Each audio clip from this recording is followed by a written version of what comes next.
This is when I knew that it would actually work. I've been wanting to do an LED sign for a long time now.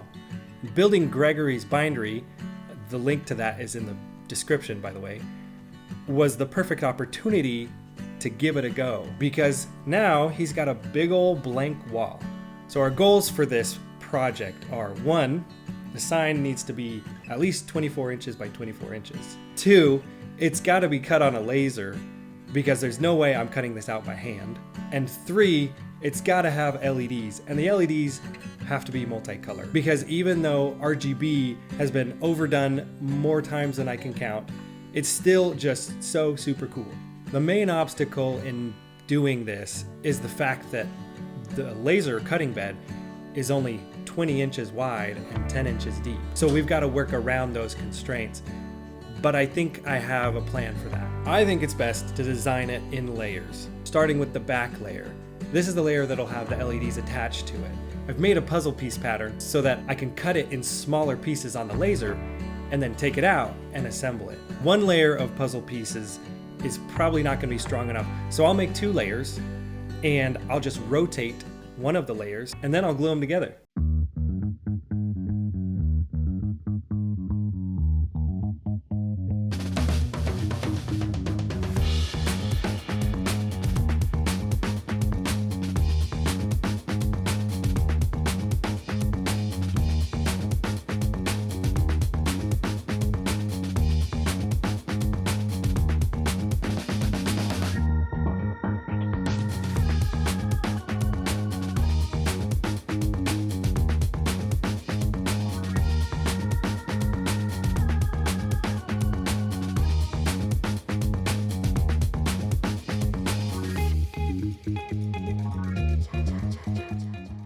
For the front part, I'll also do 2 layers, but this one's going to be a little bit different because on this layer we need to have the spot where the light can shine through the logo. And I've made this layer with that same puzzle piece type design, but a little bit altered to accommodate the logo.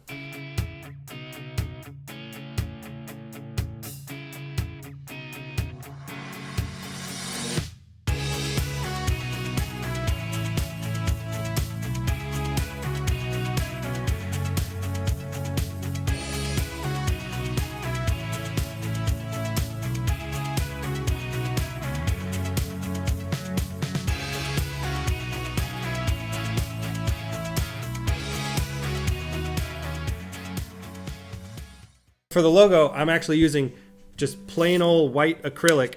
This is opaque, and you might think that having opaque acrylic would not work, but light super shines through it. And if you wanted to do different colors, you could do different colors of acrylic. However, that makes it so that you're locked into that color. I want to be able to do multiple colors, so that's why we're using white, and then our LED behind it will be multicolor.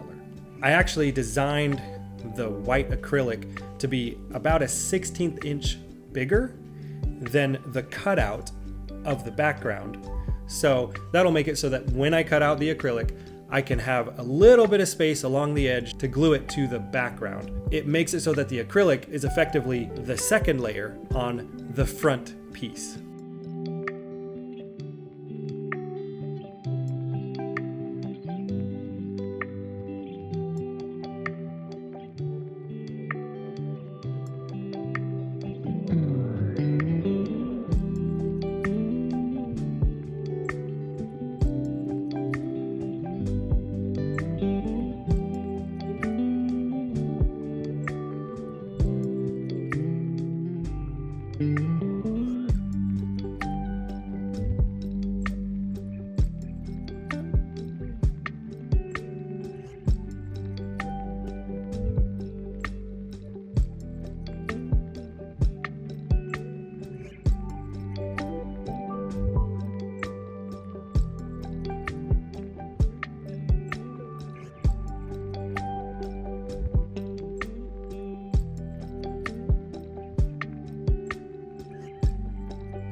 So at this point, if you noticed the the seams where the puzzle pieces meet together, it is pretty ugly. But if you look closely, you'll see that I also scored a hex pattern on it. So what we're gonna do is go back to the laser and cut out a bunch of hex shapes and fit them on the sign as our top layer. I didn't want to worry about painting these hexagon shapes later, so I painted some boards with this chalk paint. My wife swears by this stuff. I think the main draw of this chalk paint is the fact that when you sand it, it gets really super duper smooth.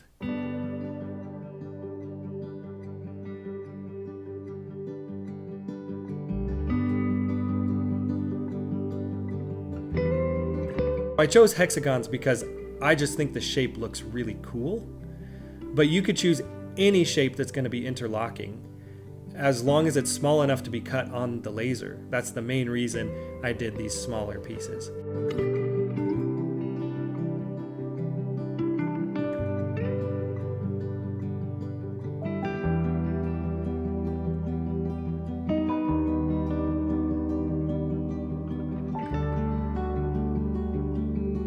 All that's left at this point is getting the LEDs situated properly and making sure that the front is spaced about 1.5 inches away from the LEDs.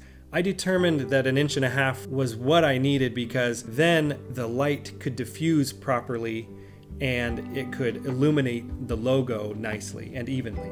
I'm going to use these standoff screws that are about 1.5 inches long.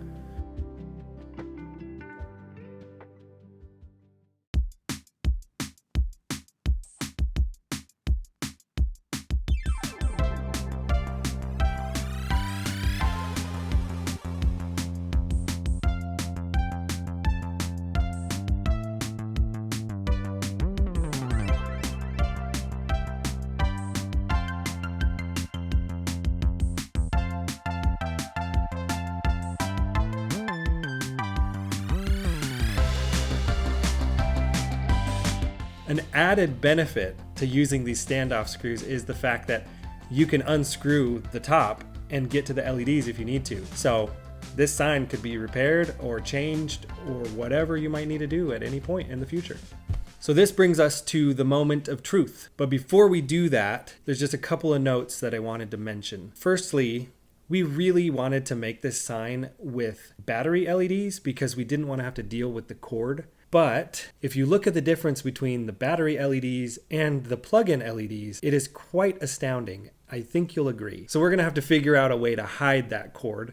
If you have any ideas, please let us know in the comments. Secondly, even though this video isn't at all about bookbinding, our channel has been gravitating more towards bookbinding almost exclusively. If you're interested at all about getting into bookbinding, it's one of the cheapest hobbies that I've found to start, especially if you're just a little bit handy. But even if you're not, we've made it our mission to make bookbinding just a little bit more accessible and easier to get into. So if you go over to our Etsy shop, you'll see what offerings we have. But if you're more advanced in bookbinding, we also have some more premium options like this walnut nipping press. But without further ado, let's take a look at the sign.